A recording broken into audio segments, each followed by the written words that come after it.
Think Again TV is produced by Centre for Inquiry, Canada's premier venue for secular humanists, atheists, skeptics, and free thinkers.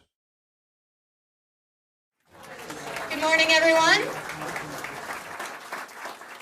Hi, everybody. My name's Jamie Warner. I'm the Executive Director of Centre for Inquiry Toronto, and I'd like to give you a very warm welcome to our brunch with Richard Dawkins and Lawrence Krauss. Thank you so much for coming. Centre for Inquiry is a charity that works very hard to promote science and reason and also fun.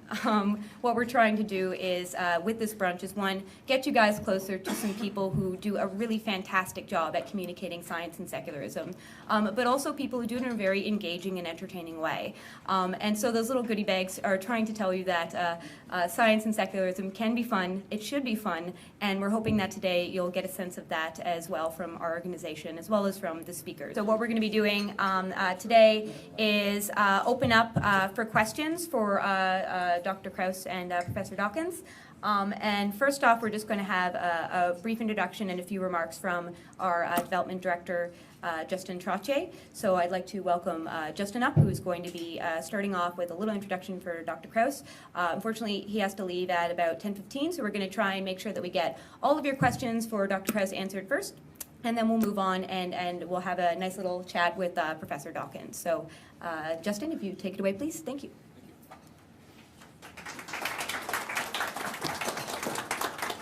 Thank you so much for being here. In the interest of time, I'm just going to dive right into this. We're joined by two of the brightest lights of our movement this morning, Professor Richard Dawkins and Professor Lawrence Krauss.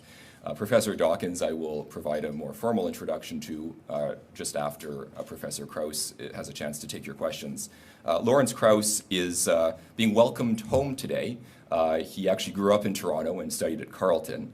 He's the foundation professor of the School of Earth and Space Exploration and the director of the Origins Institute at Arizona State University. He was Barack Obama's 2008 Presidential Campaign Science Policy Committee member and has received awards from the American Physical Society, the American Association of Physics Teachers, and the American Institute of Physics. He's the author of several books, including The Physics of Star Trek, Quantum Man, a biography of Richard Feynman, and most recently, A Universe from Nothing, Why There Is Something Rather Than Nothing. Both of our distinguished guests are close friends of the Centre for Inquiry, and so it is real pleasure and honor to ask you to help me to welcome both of our guests, but in particular, we're going to be speaking firstly with Professor Lawrence Krauss.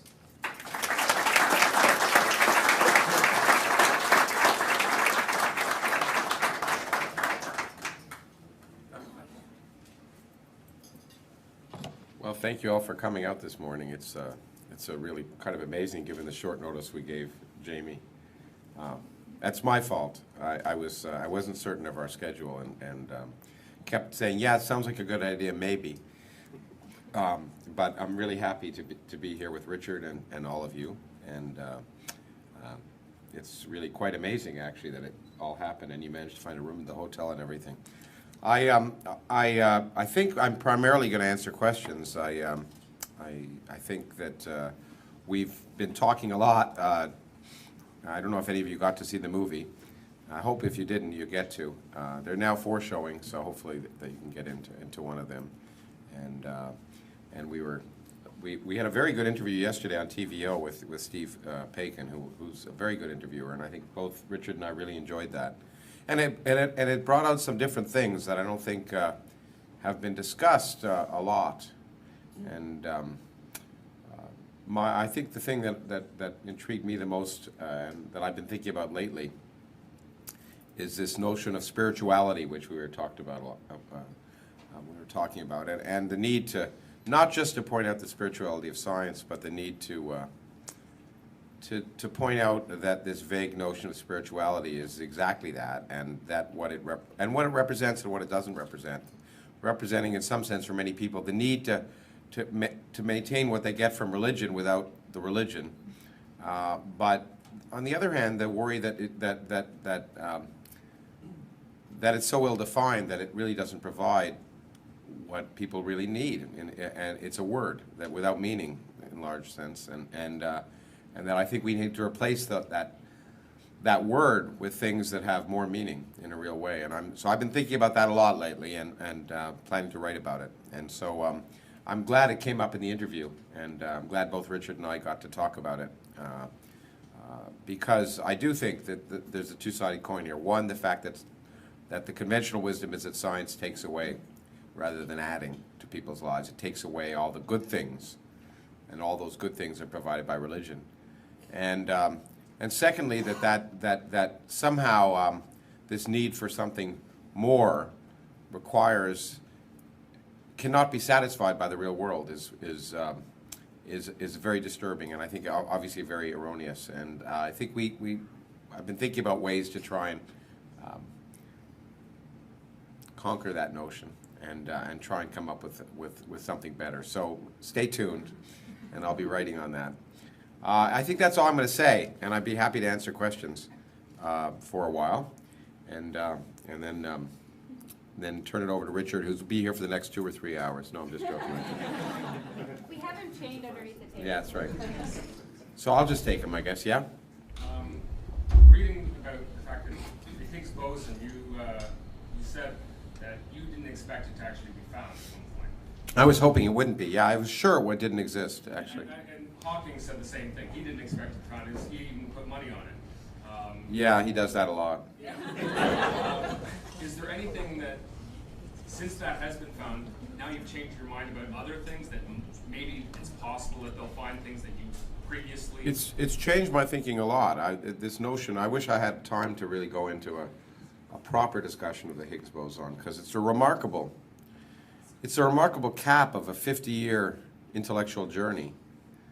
It's one of the greatest, next to perhaps Darwin's discovery of evolution, I guess is the way to put it. Next to that, I think in modern times, it's the most amazing intellectual journey humans have ever taken, and it should be celebrated as such. And I really love talking about it because it weaves in all of modern science. I thought of writing a longer. I've written a bunch of short pieces about it. Maybe I'll write a long piece. But in any case, it really is this capstone of this journey that's involved theorists and experimentalists for 50 years, and it really is amazing.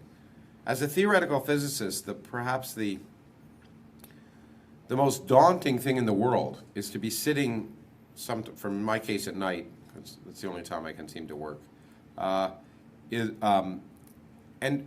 to think for a moment that something you're working on is actually, that the universe actually obeys what you're talking about is very scary. And the good news is most of the time it doesn't. Most of the time you're wrong. So that's easy. But in this case, this notion that this beautiful edifice, the standard model of particle physics, fit together beautifully, but there was a missing piece. And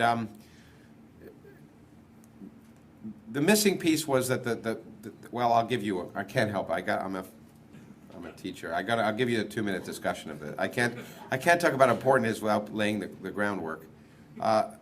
So the short version of this would be that, so there are these two forces of nature that are very, very different. The weak force and the electromagnetic force. And they're different as different can be. One's long range, one exists only over the size of the nucleus.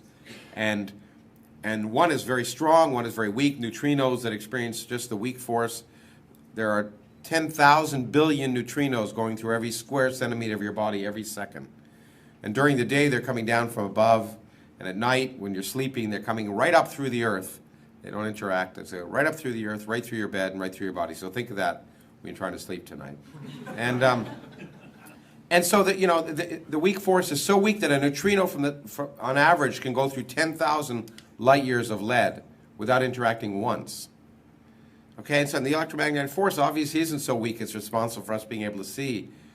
But it was recognized that these two forces could be understood as different manifestations of the same thing, which is really surprising and unusual. But another very important characteristic of science, I forget where I first heard this described. I certainly know Richard Feynman did, but I think I heard it earlier. It might have been Jacob Bernowski.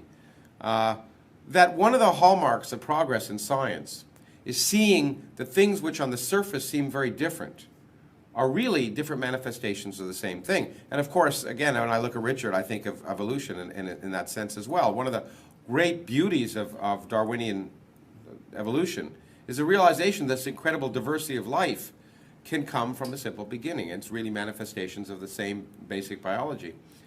And so these two very different realms of the universe were recognized as saying, well, the mathematics can describe them as being the same, but there's a clear difference. Electromagnetism is long range, weak force is short range. Well, in physics, we understand that because the electromagnetism is mediated by particles called photons, the same things that we see.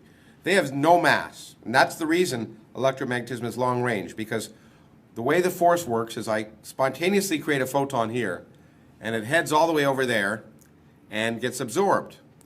Now, if it had mass, when I created it here, it would take energy, and it would violate energy conservation. So quantum mechanics says, as I often say, quantum mechanics says it's like the White House or corporate America. If you can't see it, anything goes. And in quantum mechanics, so if I violate energy conservation, as long as I do it for a little while, so short a time that I can't see it, then it's fine. So if the particle disappears again, no problem. That's called the Heisenberg uncertainty principle. But so if it's a massless particle, it can take very little energy, and therefore it can last a very long time before you'd notice the violation of energy conservation, and that's why electromagnetism is long range. But the weak force is propagated by particles that are very heavy. And that's why it has a very short range, because when they get popped out, they have to disappear very quickly. So that was predicted and known in some sense. And but the problem is then, how could they be manifestations of the same thing? Well, maybe they're both massless. The particles that convey the weak force and electromagnetism are both massless at some fundamental level. Well, that's crazy because they behave very differently. But maybe, and this is the amazing leap of the human imagination and the hubris that in some sense is physics at the modern time. Maybe it's an accident of our existence. Maybe there's a background field throughout all of nature.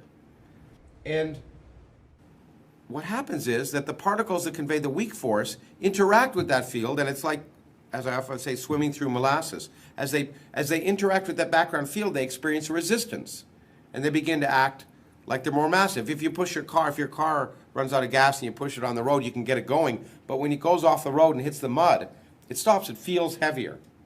So it's like there's this cosmic mud everywhere, and the particles that convey the weak force experience that mud, and the particles that convey electromagnetism don't. Well, that's beautiful. That's a nice story, like a biblical story. And if that were the story, if that were the way science were, it would just be like religion. But if there's that mud, quantum mechanics says if there's a field throughout space, if you slap that field hard enough at a single point, really hard at a single point, you'll kick out particles. That's what quantum mechanics tells us. So there's a prediction. So we just have to build a machine that slaps empty space hard enough at a single point, and will maybe produce the particles associated with that field. The field's called the Higgs field, and those particles.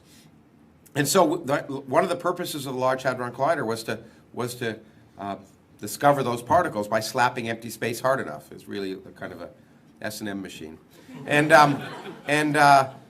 I was sure they wouldn't see them. It just seemed like such a slimy, simple explanation. It seemed too good to be true to me.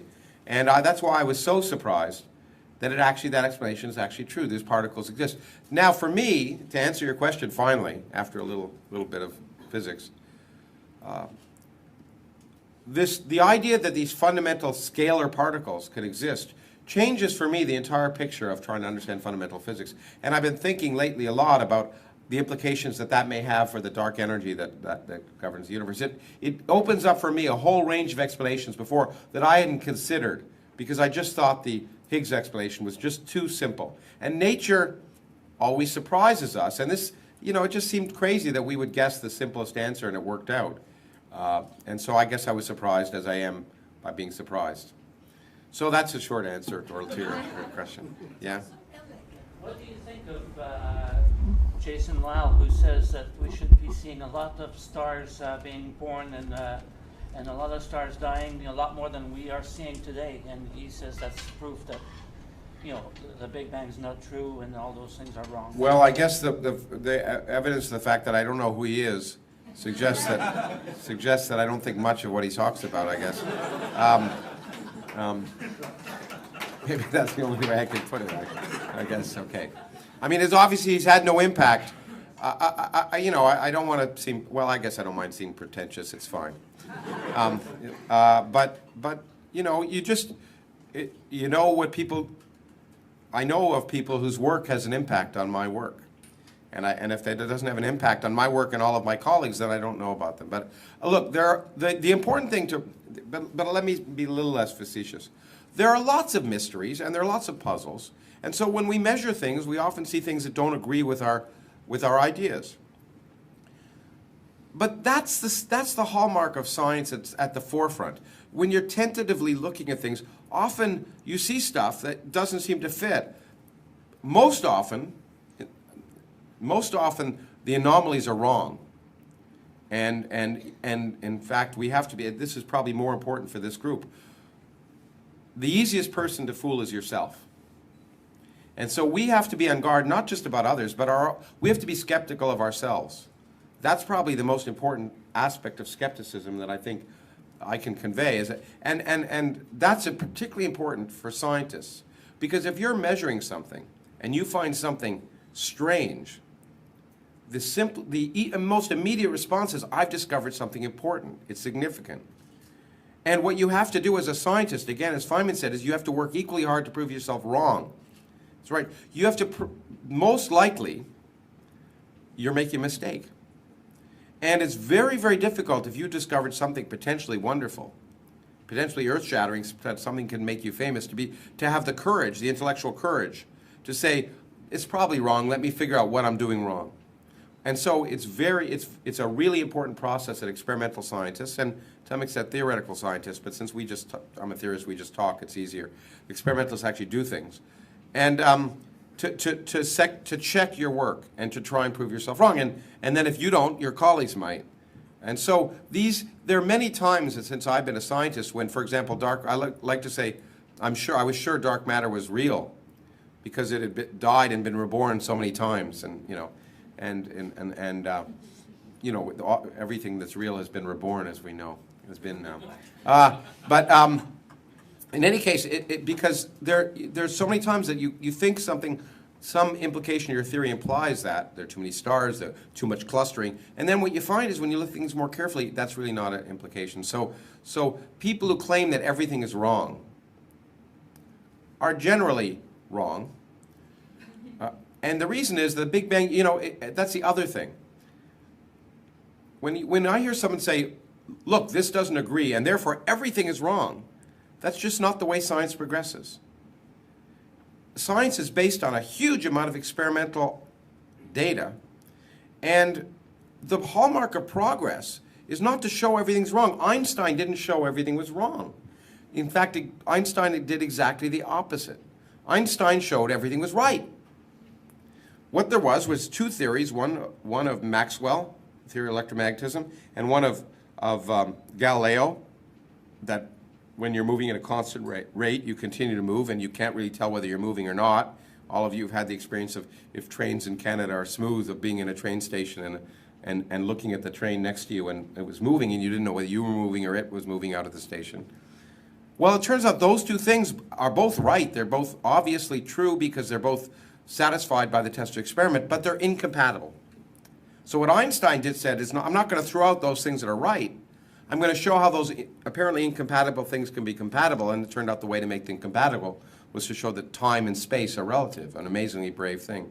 So I get hundreds of letters, I get tens of letters every week about it, with theories of the universe explaining how everything we know is wrong. And the minute someone says that, I know that I can, if I was like, I think, Lord Kelvin, who used to read, in the old days before they came in as emails, they used to be hard paper. And one of my favorite responses to those crackpot letters was his when he said, I'm sitting in the smallest room of my house. Your letter is currently in front of me. Soon it will be behind me. Okay, maybe one or two more, but we've got to go. One more, Jen.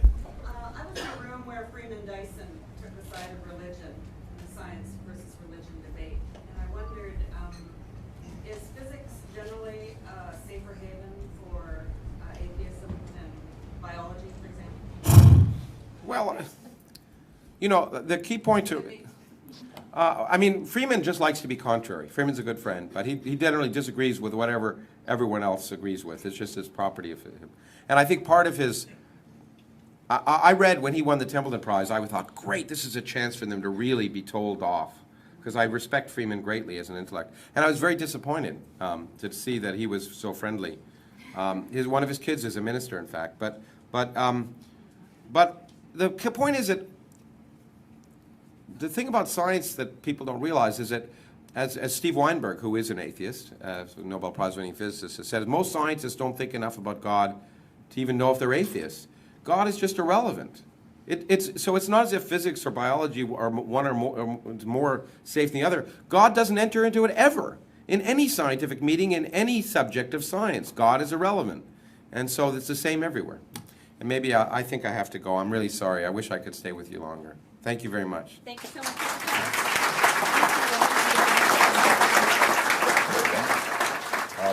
I've been asked to say a few words about the religious and secular landscape in Canada, just so that both of our guests, but in particular our remaining guest, Professor Dawkins, has a bit of context while he's in town.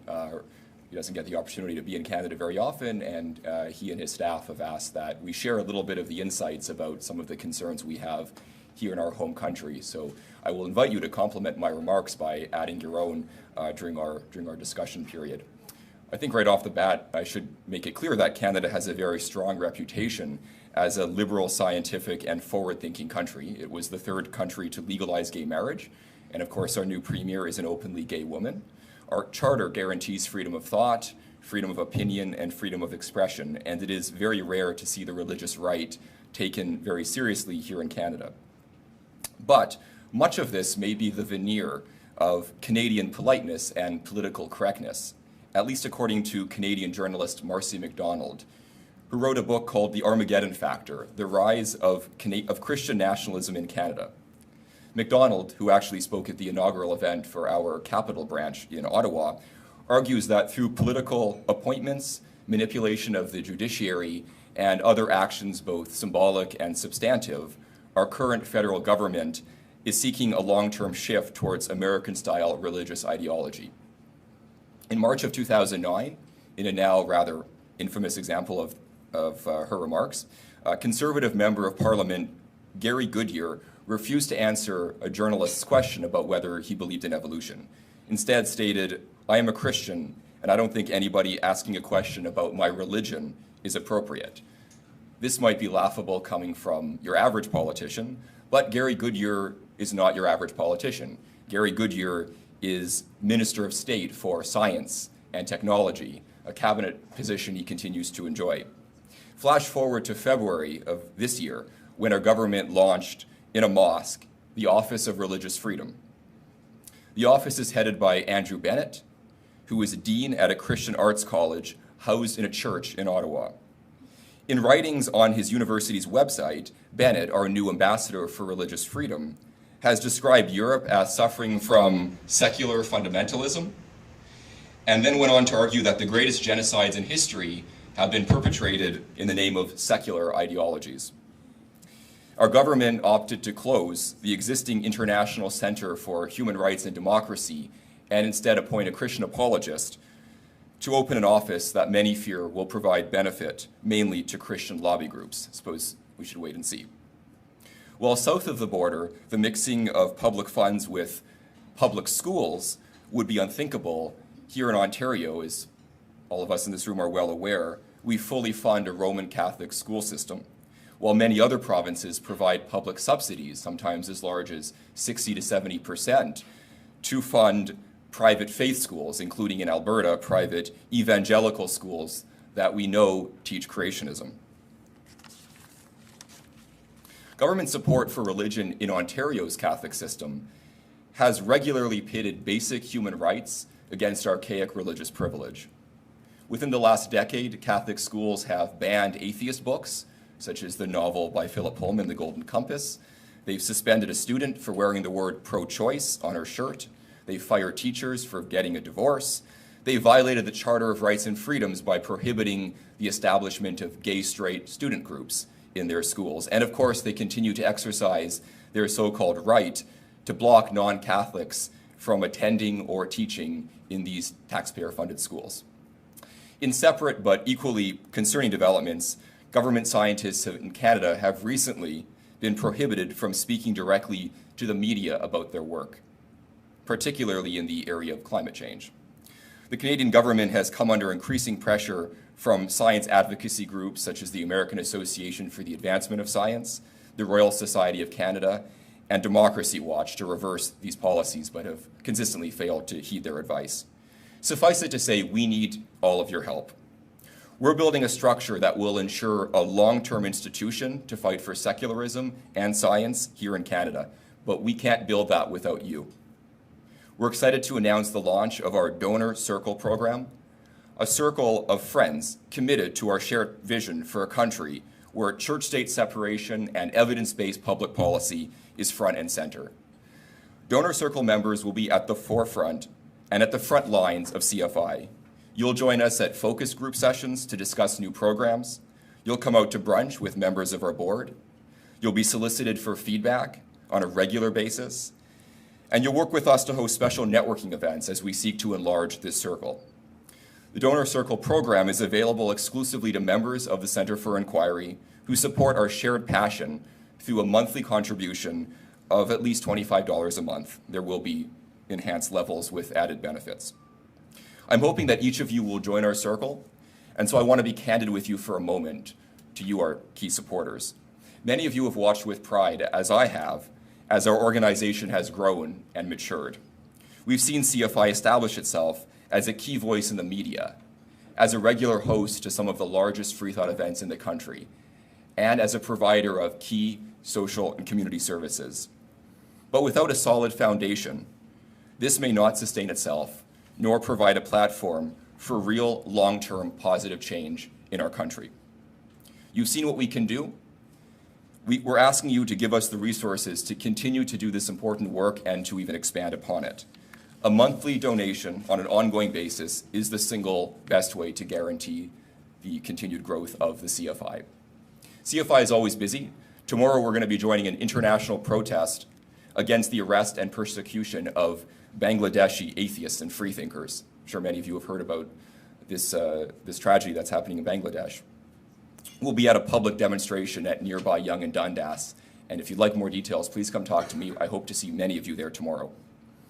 There's a lot of work we have to do, and we're committed to that. If you need some inspiration, that's my transition to introducing our speaker, Professor Richard Dawkins, who, along with our other distinguished guest who had to leave us, Professor Lawrence Krauss, I think offer us a great deal of inspiration to continue with these important fights. Richard Dawkins was Professor for the Public Understanding of Science at the University of Oxford from 1995 until 2008. He's the author of many, many exceptional books: The Selfish Gene, The Ancestor's Tale, The God Delusion. He has received a great number of honorary doctorates, distinctions, and awards in fields ranging from literature to science. You probably know his bio about as well as I do, but did you know that he's recently had a genus of fish named after him? The Dawkinsia was awarded to Richard Dawkins for, quote, helping us understand that the universe is far more beautiful and awe-inspiring than any that religion could have imagined. And I think that's a really apt way to describe Richard Dawkins' commitment to fostering science education and defending atheism and non-belief. Please help me welcome Professor Richard Dawkins.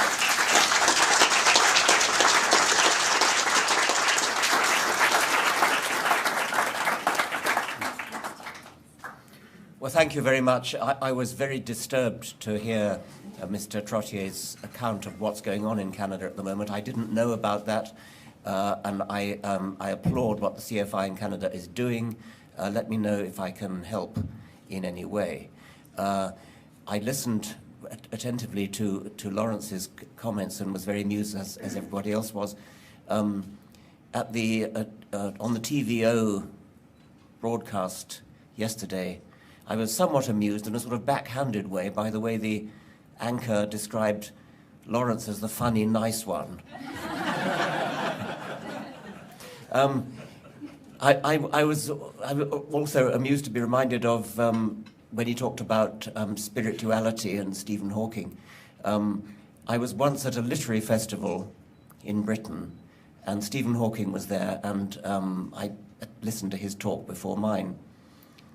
And as you know, he can't speak, and so he has to do it through a computer. It takes a long time to build up his words. So he can't really answer questions, but he gets questions sent in advance, and then his computer answers them. But they did allow one impromptu question from the audience.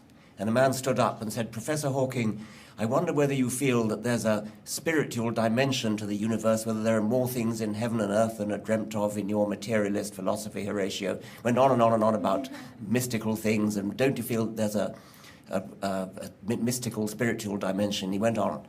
And then Stephen then spent about 10 minutes composing his answer. And we all waited with bated breath for the answer to this question. And finally, it came. No.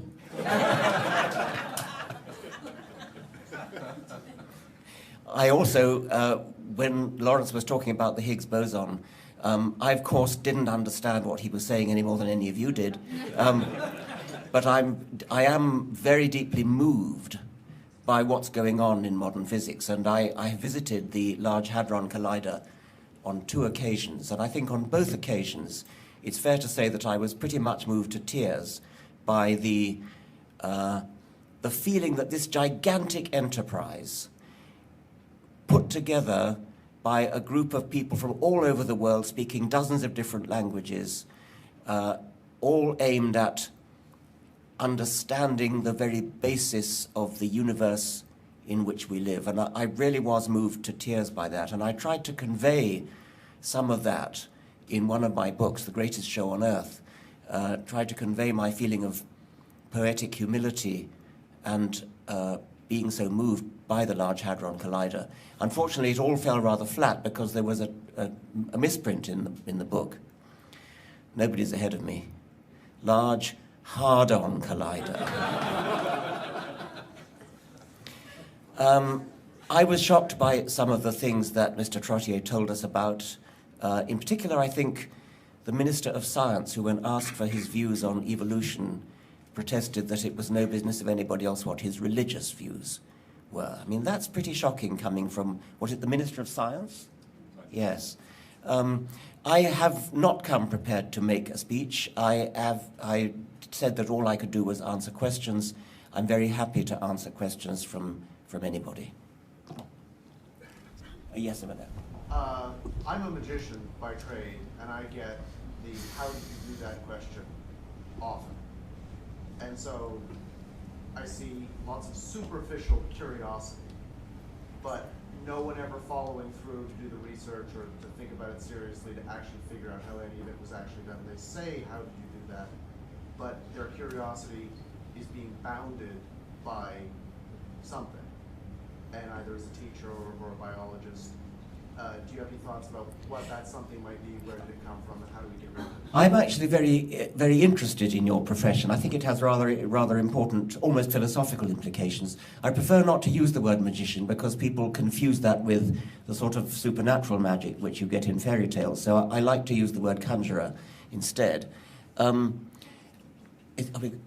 do think it's interesting the way what people in your profession do is so uncanny and so beyond the comprehension of even those of us who know that it's only a trick.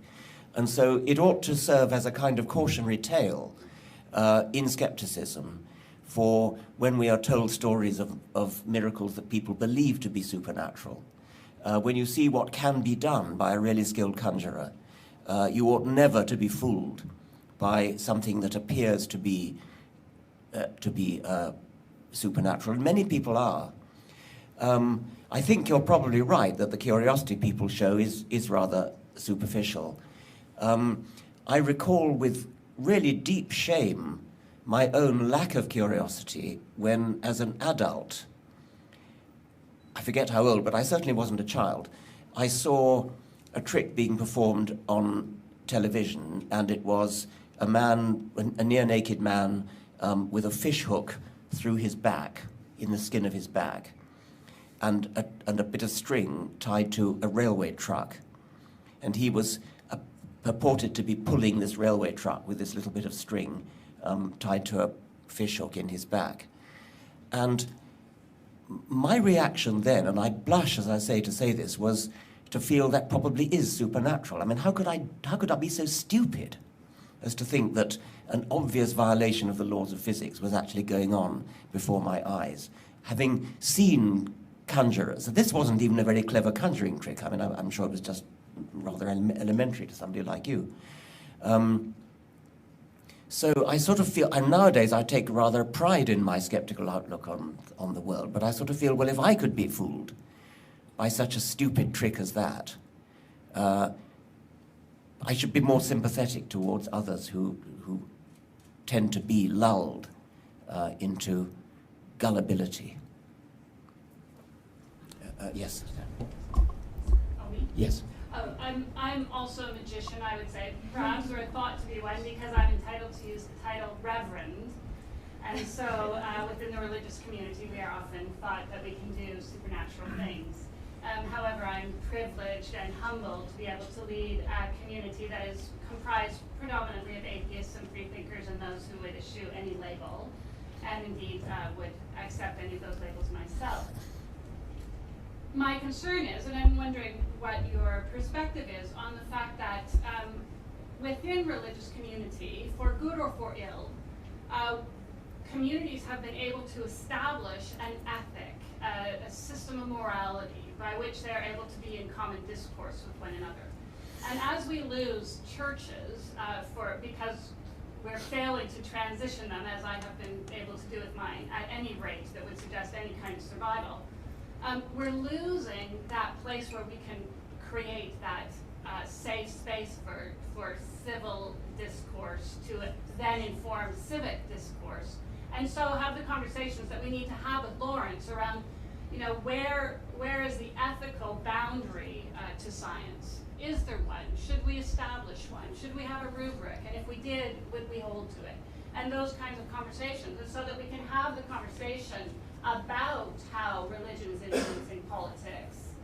So we're losing a lot of that, because as people race from religion, they end up so often in isolation, and so those conversations don't take place. How can we counter that? It's tragic, I think, that the ethical discussion, ethical discourse that we need to have in society has for centuries been hijacked by religion, by what amounts to a pseudoscientific worldview, has absolutely nothing to do with entitlement to talk about ethics. So we need to, one way in which I put it, I think I put it like this in the Melbourne Atheist Conference last year, is we need to take back the idea of intelligent design. We need intelligent design of our morals, intelligent design of our ethics, intelligent design of our society. We need to sit down together as rational beings, scientific beings, and decide, talk about, discuss, argue about, wonder about the sort of society in which we want to live, the sort of morals we want to obey, the sort of ethics we want to uphold. Intelligently design that, rather than get it from some Bronze Age barbaric text. I think that anybody who actually reads the Bible or the Quran would be totally horrified at the thought that anybody could get their morals from there. So we've got to get it from somewhere else, and we clearly do get it from somewhere else, because if you look at the social mores, the ethics, the morals that people have over historical time, they are labeled by the time in which they are talked about, not so much by the religious background of the people talking. When we today, whether we're religious or not, are 21st century citizens, and our morals and our ethics and our views of how to live are 21st century views. Some are a bit ahead of the curve, some are a bit behind, but we are, however far ahead or behind the 21st century curve we are unmistakably all 21st century people, different from 19th century or 16th century people. If you look at the 19th century, even people in the vanguard of moral and political thought, like T.H. Huxley, like Charles Darwin, Abraham Lincoln, their views today would shock us. They're racist, they're non-progressive, they're sexist. We have moved on, we've all moved on. So that there is something, I've called it the shifting moral zeitgeist. There's something that moves on from century to century, and it owes nothing or almost nothing to religion. So clearly we're getting it from somewhere else. And it seems to me that we should try to intelligently design where it comes from and write down what it is that we feel is right and what we feel is wrong. It doesn't come from Scripture. It doesn't or shouldn't come from fear of punishment and hope of reward. It should come from an honest, altruistic, socially conscious discussion of the kind of society in which we all feel we would like to live. And I think that we in the atheist community need to take a lead in that, having thrown away the biblical, the scriptural, and the, what should we call it, the moral blackmail origins of morality, and intelligently design our morality in socially altruistic ways. I think that you were next, yes. What do you think about the current wave of radicalism in the Middle East and North Africa and the future of it, and how it would affect political and religious structure in the United States? I don't know as much about this as I suspect you do. Like many people, I had been encouraged by the so-called Arab Spring, the wave of revolution that seemed to be spreading through the Middle East, the overthrowing of previously tyrannical dictatorships, and disappointed that this idealistic, as I had thought, movement seemed to be being hijacked by Islam. And I don't know what to suggest about that. I would think you probably have more ideas than I do about that. I think it's very sad, and I would like to think of, we should all think about ways in which we could try to help our rationalist thinking colleagues in those countries to take back the idealism of that movement. Well, what do you think the radicalism in that part of the world would help people like Rick Santorum and Sarah Palin and all those people, extremists and well, there does seem to be a kind of unholy alliance between the nut jobs in, especially the United States. They wouldn't recognize that, of course, but there is a distinct similarity between them. Yeah. Yes. I'm interested in the evolution-creation debate, as you probably know, and I've been following your activities in Great Britain. Do you think creationism is becoming more of a threat in Great Britain than it used to be? It's interesting. Unlike in America, where, and I think that includes Canada, where the impetus comes from radical Christianity, from fundamentalist Christianity, in Britain it more comes from Islam. And my colleague, Steve Jones, lecturing in genetics in University College London to medical students, has Islamic medical students walking out of his lectures because he's lecturing about evolution. And I hear this over and over again from school children, school teachers in Britain. For a television program for Channel 4, I visited one of Britain's leading Islamic schools. And I'm sorry to say that in Britain we do have government-supported religious schools. One of Britain's leading Islamic schools, and I talked on television to half a dozen girls. The girls and boys are kept separate, of course. Half a dozen girls, and every single one of them was a young earth creationist, as was their teacher, and they were proud of it. And the teacher told me that everybody in the school was a creationist, and they were proud of it. They felt that the Quran was a leading scientific textbook. They explicitly said that if there was a conflict between what the Quran said and what science said, they would go with the Quran. This I find very upsetting, and it is a growing tendency in Britain. I'm not quite sure what's feeding it. I suspect it may be a kind of political resentment against what's felt to be a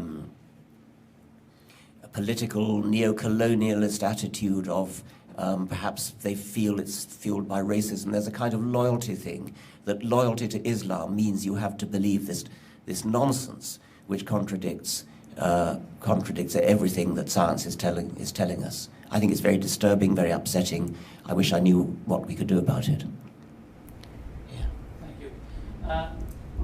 do you think of people like Michael Behe, who have their arguments, bashed again and again, and yet they keep coming back with the same stupid arguments? And is it because they're too stupid to understand what they've been told, or is it because they feel like lying? Are they lying for Jesus? What do you think? I don't think I should try to get into the mind of Michael Behe. I don't know whether he's dishonest or stupid. He's been publicly disowned by his own department in, Lehigh Valley in Pennsylvania. He goes on, as you say. He gets, of course, enormous encouragement. I mean, he's a poster boy for creationists, even though actually he believes in what he calls intelligent design and specified complexity. But, he believes in evolution. The creationists who make him their poster boy kind of rather gloss over that fact. It's just that he believes in evolution with God helping it over the difficult jumps.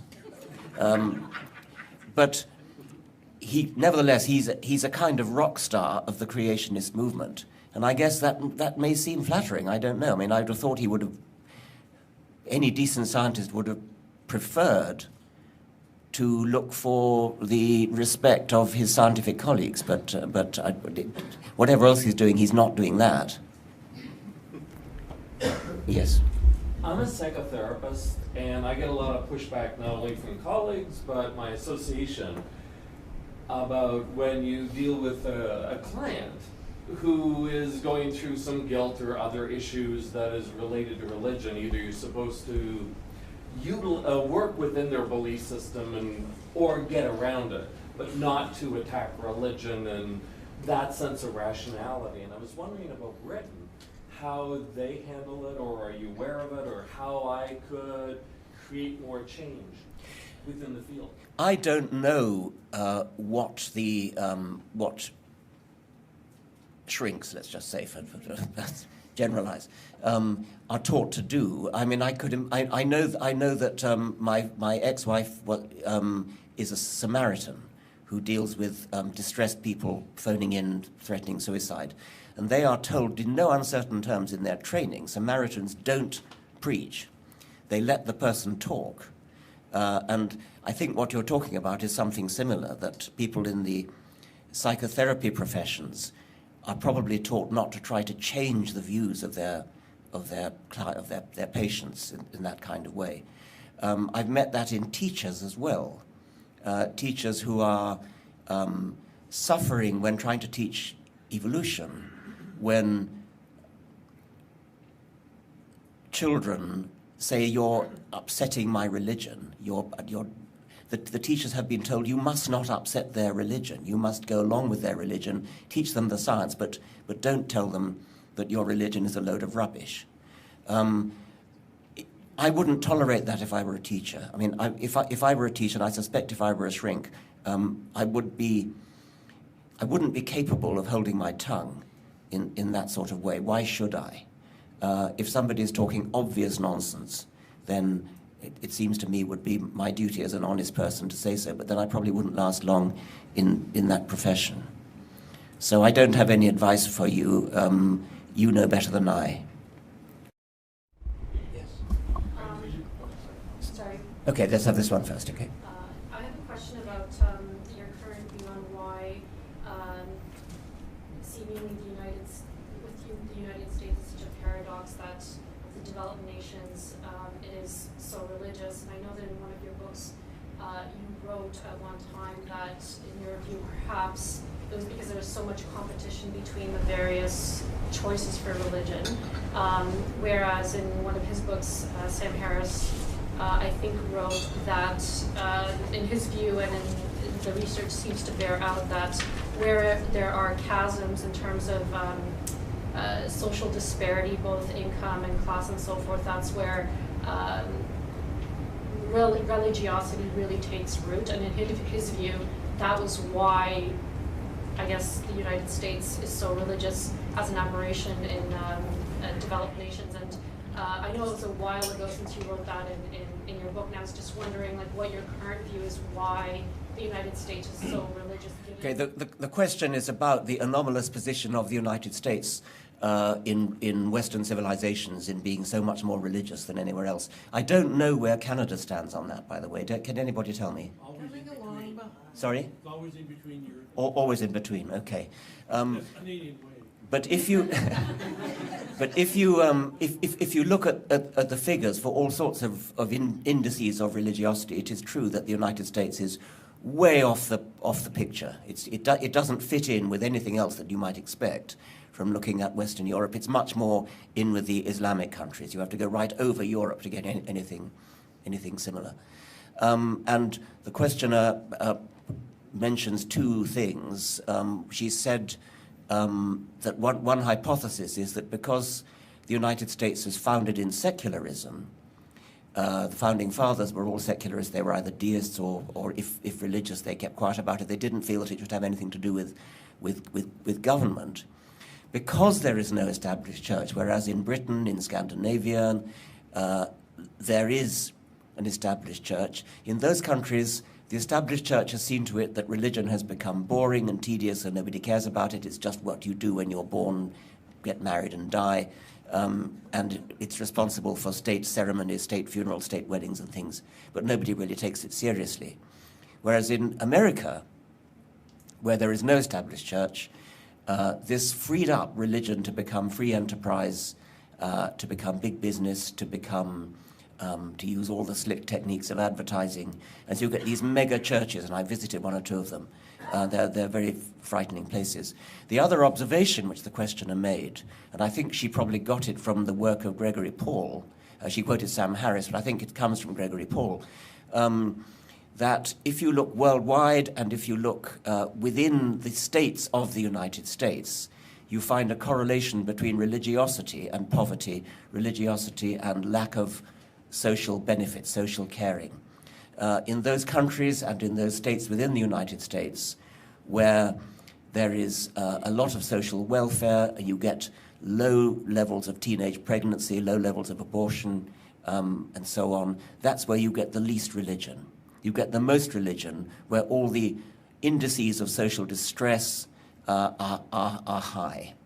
Which way the causal arrow goes is open to debate, but there does seem to be at least a correlation there.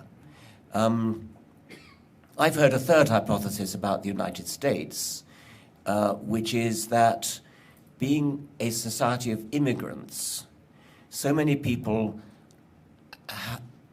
arrived in the country bereft of their extended family support groups that they left behind, for example, in Europe, and needed some substitute for the sort of grandmother figures and the uncles and aunts and things that provided the support system in extended families. And churches stepped in and provided that. I don't know what I think. I've told you about three different hypotheses. There's clearly something odd going on in the United States that leads to, well, the remarkable phenomenon that anybody could seriously consider voting for Sarah Palin. I mean, how could you imagine a civilized country in which that could possibly happen? So there is something odd. Fortunately, it's almost as though I think the United States is dividing into two species. I mean, there's just I've actually never met anybody who voted for George Bush, I don't think. But that just means that I don't mix with those people. By the way, the question came up to Lawrence Krauss about whether physics was more predisposed to religiosity than biology. And it is true that, actually, no, that's not really relevant to this question, is it? Yes. Oh, you've had one already, haven't you? Yeah, sorry. Oh, you didn't? I beg your pardon. Okay.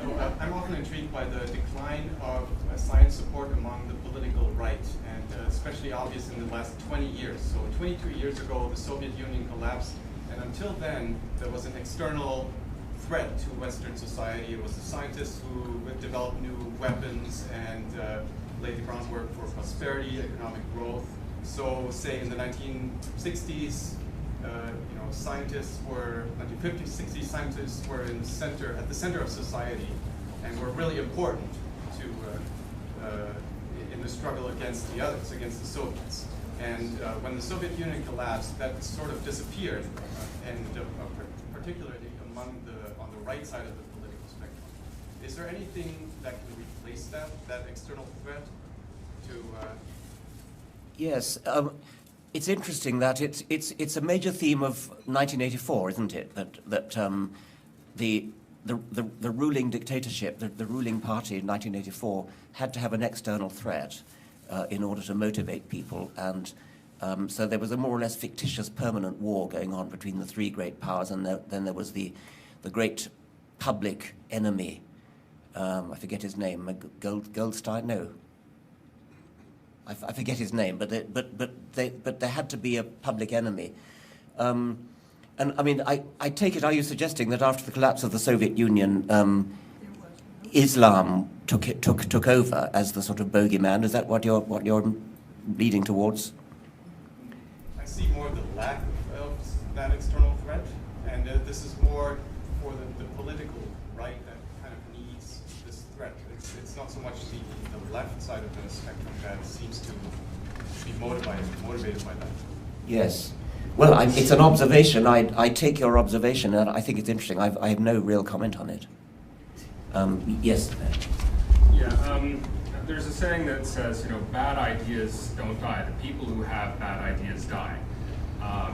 And I kind of was thinking about that in regards to like evolution. They don't really die. They become the junk DNA of our past, right? We're aware of these ideas and we dismiss them as being stupid or idiotic.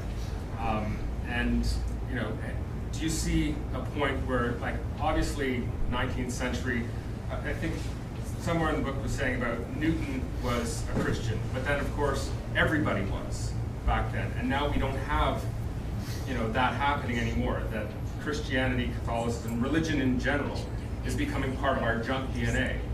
But how many generations do we have to wait before we finally leave that to the fishtails of our genetic past or our theoretical, intellectual past? Needless to say, I look forward to that day. It's coming more slowly than I would have thought. But I mean, it is coming, and the broad sweep of history is going in the right direction. But it's a kind of sawtooth rather than a steady decline. And I think you can expect that when something is in its death throes, it tends to lash out. And so we can expect to see some of that before it really does become junk DNA. Many of you have probably seen that great Canadian Steve Pinker's latest book, The Better Angels of Our Nature, where looking at at history in the very long term, all the indices that he looks at very systematically seem to be moving in the right direction, but it is a slow process. Yes. So I went to rabbinical college in the 90s, and I never totally got over the foundational myth of Judaism, and it was a revelation experienced by my ancestors. How could a nation have accepted a lie that's supposed to have happened to themselves? Do you understand the question? Most myths happened to some dude and he spread the word, but Jews believed it happened to themselves, or Grandpa told me it happened to him.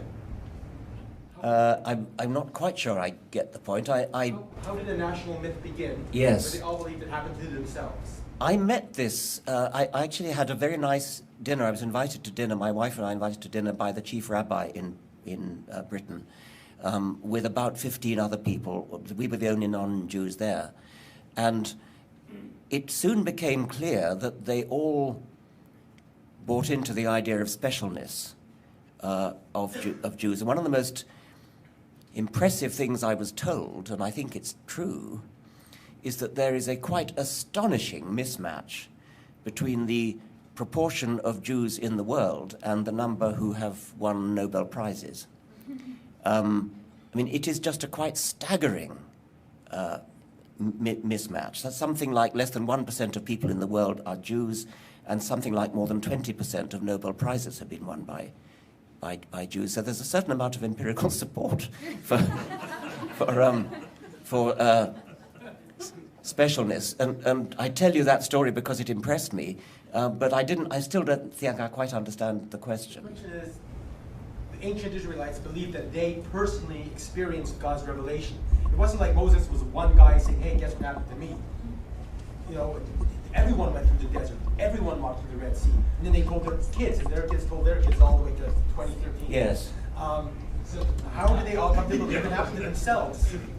Wouldn't some guy say, that didn't happen to me, I didn't go through the desert? Well, but I mean, well, of course they didn't. They thought their ancestors did. First generation, I think it happened to them, or dad happened to dad. Well, I don't know. I mean, I don't even know whether that's different from the myths of the ancient Greeks and things. Is it? Greeks talk about Zeus or Hercules, not themselves and their moms and dads. Yeah. Okay. I think I just don't get it. Sorry. Okay. Yes. It's your tombstone, Richard. I can only give 3 words. Would they be the selfish gene, or he defined religion? Or what? Oh. Oh God, I don't know. I don't know. It's facetious, obviously. The way that your life. I once was asked to write my own epitaph. A little bit more than three words. I'll see if I can remember it. Others lived beyond his means, a giver, not a taker. He was less selfish than his genes, more blind than his watchmaker.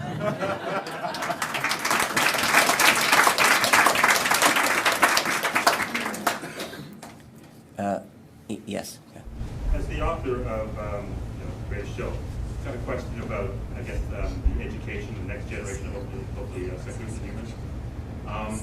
Everyone in this room is pretty familiar with the notion that, of the position that humanist movement, science movement, critical thinking movement is somehow devoid of some spirituality or something of that nature. Everyone in this room is also familiar with the notion of this tremendous awe we found in the universe. My question, I guess, has to do with in approaching young people, in educating young people, getting them involved in science. Do you think that, how do you see the role of awe? To me, I think it's somehow a little bit at odds with the notion of critical thinking, this sort of poetic, emotional response to the wonderful nature of the universe. And yet, I think it's a powerful motivator. Should it go first in our discussions with children to get them to become critical thinkers and humanists, or is it something that should come as a result of that understanding? I don't see the conflict between critical thinking and the sort of poetic Carl Sagan-esque response to the universe. I'd like to think they both go together. Since I mentioned Carl Sagan, most of his books are evocative of the sort of poetic response to the universe that you're talking about, the pale blue dot and things like that. The Demon-Haunted World does too, but the Demon-Haunted World very much focuses on the critical aspect, and the two seem to me to be joined together in a very happy way. Carl Sagan said, when you're in love, you want to tell the world. If you're in love with science, who wouldn't want to tell them something like that? Who wouldn't want to tell the world about science? When talking about education of science with children, I am a little bit at odds with a fashionable view, which is that the best way to teach science is as a practical subject. So is this microphone popping and make it?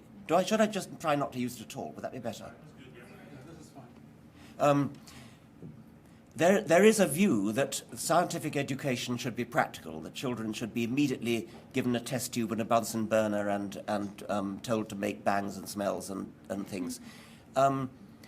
I do find a bit of a mismatch between that and the Carl Sagan awe at the sight of a galaxy approach. And I'm for the Carl Sagan approach rather than the Bunsen burner approach.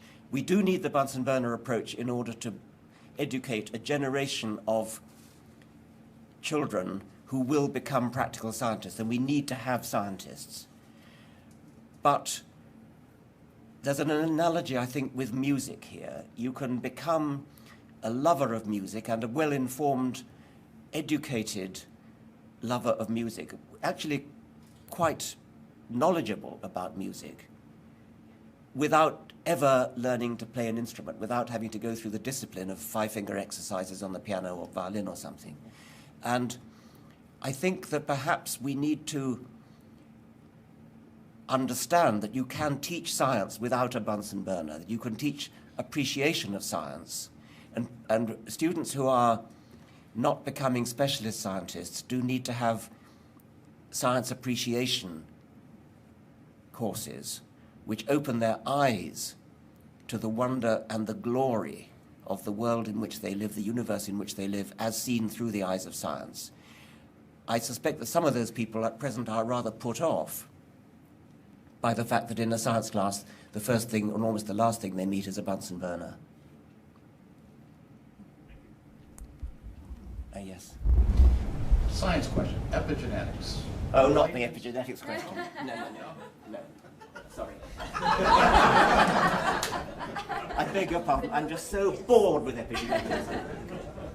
I recently rewatched your interview with the creationist Wendy Wright, and I was wondering if you made any special preparations, like Zen meditation before you did that, because your patience was superhuman. Yeah. I don't know how many of you have seen this. It does seem to, it comes up on Twitter a lot. It seems to be, I've never tweeted it, but obviously somebody has. So how many people have seen this? Oh God, everybody's seen it. Any preparation? Yes, the director, who's a very wise, sympathetic man, said, "You must not lose your temper. You must keep calm. You must be polite." And so I was going into it, I must be polite, I mustn't lose my temper. And, well, I like to think I succeeded. I mean, it was, show me the evidence, show me the evidence, show me the evidence.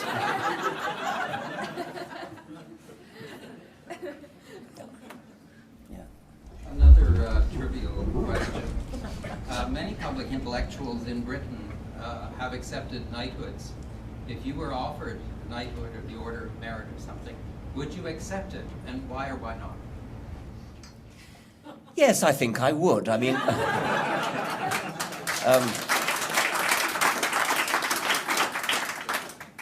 I shall make no further comment. Yes. When debating for atheism, what do you think is the best way to bring together human morality and science together? Human morality and science. And science. I don't think I'd go as far as Sam Harris, who's written in The Moral Landscape that he thinks that science can more or less tell us what's moral, but I think he makes some very good points. I do think that secular moral philosophy is what should inform our moral discussions, and this is a scientific way of thinking about moral questions. I don't think that science can tell you ultimately what your criterion for right and wrong should be, but I think what it can do, which is what secular moral philosophy does, is to point out when you are confused, when you're making contradictions that you hadn't realized, when one part of your belief system is incompatible with another part of your belief system. I think a scientifically informed way of looking at morals would probably downplay the sheer yuck reaction. For example, suppose we took the morality of eating meat, and we might inform our discussion by thinking evolutionarily about the reason why we make a distinction between cannibalism and eating other mammals. And there are no doubt good reasons for making that distinction, but at least it's not an obvious distinction. It's not something where we should immediately say cannibalism, yuck, eating beef, fine. We ought to at least think about what the distinction is. When Lawrence Krauss was having a debate with some Muslim spokesman in London, he mentioned, I think briefly this morning, this Muslim spokesman, as it were, put him on the spot by saying, "What's wrong with incest?" And Lawrence very sensibly said, "Well, I'm not sure that there is that much wrong with incest, really. I mean, if there's no danger of children being born," he sort of went through all the reasons why one might be against incest. And then he said that you need to come up with some sort of a reason why incest would be wrong. The Muslim audience was horrified. I mean, they sort of gasped that anybody should consider the question in a sort of rational way. suppose that on sort of Peter Singer type animal liberation grounds, we decided we didn't want to kill animals, but we did want to use tissue culture of animal tissue, of say muscle tissue, so that there's no killing, no distress, no suffering. We tissue culture fake beef, actually get cow muscle cells and tissue culture that make steak. Many people would have a sort of yuck reaction to that, but not so much as if you said, well, what if you did that for human muscle? Tissue culture cannibalism. Again, many people would immediately have a yuck reaction to that. Cannibalism, horrors. And yet, if you actually step back and think about the morality of it, nobody's hurt, nobody's being distressed, nobody's being killed. But we've got this kind of atavistic horror of the idea of cannibalism. So I think that a scientific way of thinking about morals can get us to think in more adventurous, more imaginative ways. There are slippery slope arguments, which I'm not so scornful of as some other people are. I think that you have to be alive to slippery slope problems. For example, if it was suggested that although we shouldn't kill humans to eat them, what about road kills? The person is already dead. I would be against that. But it is important to say why. And in my case, I think it probably would be a slippery slope argument. We've got a taboo against cannibalism, which is probably a wise thing to have. Then there's the consideration that the relatives of the deceased might be distressed. So, okay, I've probably talked enough about that. I think we've had one from one other. Sorry, yes. Yeah, sorry. 2 more questions? Oh, 2 more questions. Yes. We're very grateful for your public life, and just any comments on if you plan to continue and for how long, or what are your plans for the future, for example? Go a bit louder. Plans for the future, Richard. Plans for the future and specifically your public life. Oh, plans for the future. Well, I've slightly abashed to admit that I was persuaded to write an autobiography, and I agreed to do it and signed a contract with the British and American publishers who were very keen. And I got a bit daunted by it, and so when I got halfway through, I decided to cut it in half and make it into 2 volumes. And that gave me a wonderful feeling of achievement, because I suddenly realized I'd already finished volume 1.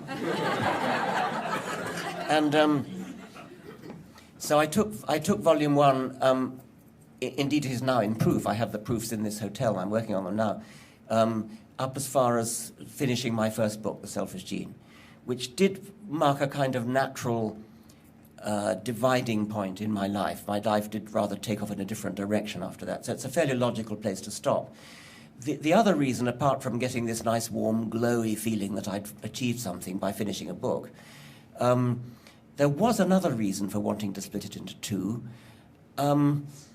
I decided rather early on that this was not going to be a kiss and tell autobiography. I was not going to have any of my personal, private life in there.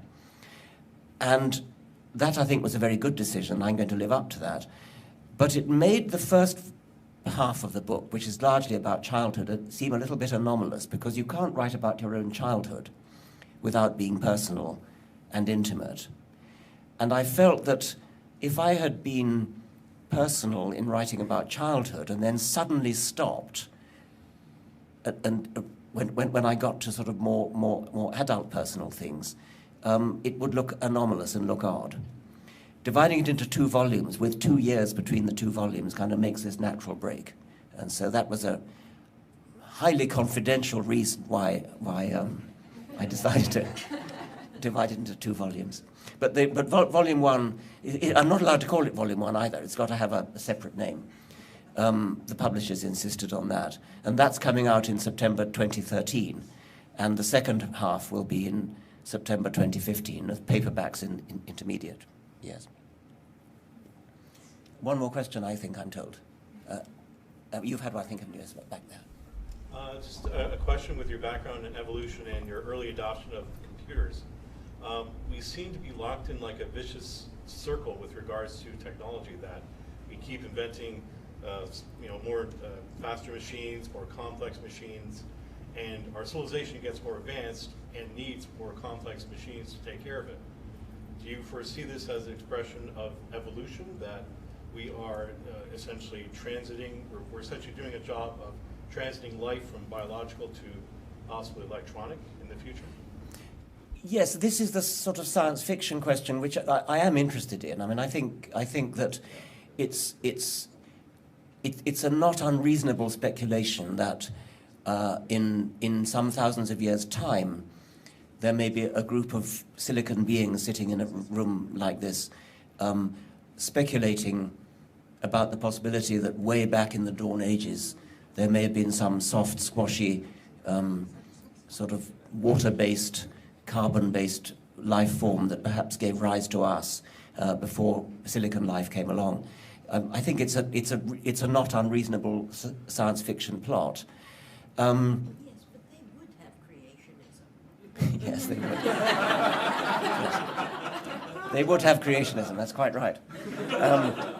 But I think the question was going on, was asking the possibility that they might evolve, and it is a genuinely interesting point that evolution, which I would put my shirt on pretty much having to be by natural selection, if it's going to produce the kind of adaptive fit, the kind of illusion of design that the living things so spectacularly show, that evolution by natural selection doesn't have to be based upon the sort of genetics, the sort of physiology, the partnership between DNA and protein that we know about. There are other media in which natural selection could take place and could give rise to the same illusion of design. And computers, technology, software, the internet could provide the kind of infrastructure which in life is provided by the DNA, RNA, protein partnership. And once you've got the infrastructure provided by the computer world, artificial life could take over in an evolutionarily non-designed way. The computers that are run on had to be designed, but the evolution itself could be non-designed. And the research that's been going on in the field of artificial life is just in its embryonic stages at the moment. But I think it could be really big in the future, and I won't be around to see it. But it could be both exciting and frightening at the same time. Thank you very much.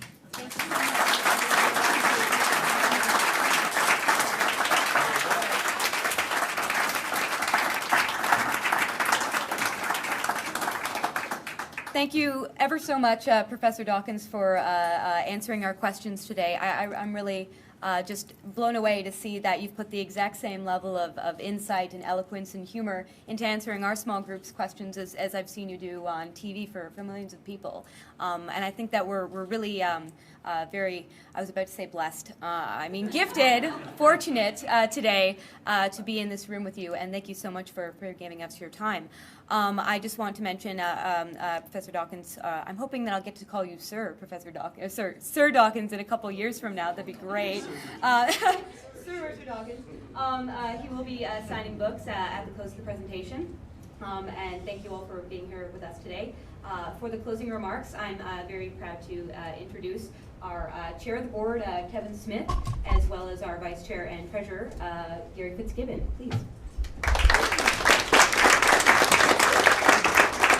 Thank you. Richard, I want to thank you. It is kind of loud. You get too close to it. I want to thank you for being our guest this morning. And we at CFI Canada appreciate you taking time out of your busy schedule to be with us. Really appreciate it. I would also like to thank our Toronto branch director, Jamie Warner, and her team of volunteers here in Toronto for organizing this event. On short notice, as Lauren said. The last time I was at a breakfast function was when I attended the National Prayer Breakfast in Ottawa a few years ago.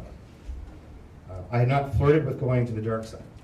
I was curious to know what these religious types do behind closed doors. There weren't any surprises, as it was true to the name prayer breakfast. We ate breakfast, and they prayed and prayed and prayed. I noticed that the Christian organizers invited people of different religions to attend, which I thought was considered and admirable of them. I pictured those who followed Judaism and Islam all praying and eating together with the Christians, one big happy Abrahamic family for a change. However, when my breakfast was served, I noticed a heaping pile of pork sausages on the plate. I thought perhaps it was a kind of odd sense of evangelical humor. But the prayer breakfast left me with a bad taste in my mouth. It wasn't just from eating the greasy sausages. It reminded me that with Canada under the rule of a Christian prime minister, the Christian right in Canada is gaining influence. As mentioned earlier, scientists are being muzzled by the government. Funding is being directed away from secular charities to Christian ones, many that promote homophobia in places like Uganda. We at CFI Canada make it our business to bring attention to matters like these and to fight for secularist values every day. With your financial support, we can continue to do this. Richard, you do a marvelous job of fighting the same battle south of the border as we do here. High religiosity in the U.S. is unique amongst Western countries, and it is important that your voice continues to press for a major secular overhaul there. But we would love to have you visit Canada on a semi-regular basis. We could use your help with an occasional tune-up. So you're welcome anytime, and thank you very much for being here with us. Thank you. And we're going to, if you just want to come to the podium, Richard, we're just going to present you with a... Oh, you have to stand up to get your gift. Yes. You gotta work for it even more. Now, there's two things in the bag. One is maybe a bit odd. But we... Oh, no. Yes, I like odd things. Well, I'm Yes. the comic relief here because some of you will have read on Professor Dawkins' tweet that he is keen about socks. So we got him 2 weeks ago. some gray socks. Oh, great. Oh, thank you. Canadian, a very old Canadian company, but of course the socks were made in China. The point about the socks is that they shouldn't be paired. They don't have chirality. Therefore, you should be able to buy any number of single socks. Who hasn't spent hours looking for the other sock? The babe wouldn't sell me. No, they come in pairs, whether you like it or not. There's 3 here. We thought we called the Holy Trinity of socks. There are 6 socks. They're not 3 pairs of socks. Right. Yes, that's right. Thank you very much. You're welcome. And this is actually a little nicer than socks. There's nothing. Are you going to open? Professor Dawkins. Thank you. Ticking is If anyone has drum roll. There's no ticking, no. You don't think so. What does it mean? It's an Inukshuk. It's a incredibly Canadian artifact that's been designed by a Inuit artist. It's one of a kind, and we also have inscribed a special base for you as thanks for coming and doing this presentation with us. So. Inukshuk acts as a guide to take people home. I'm very touched. Thank you very much indeed. It's a beautiful thing. But does it actually have a symbolic meaning or something? Yes.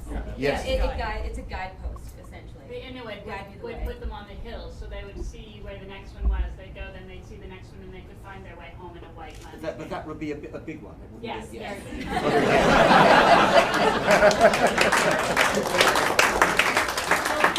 When you're served. Thank Then you you'll very have much. it. Thank you. Thank you so much.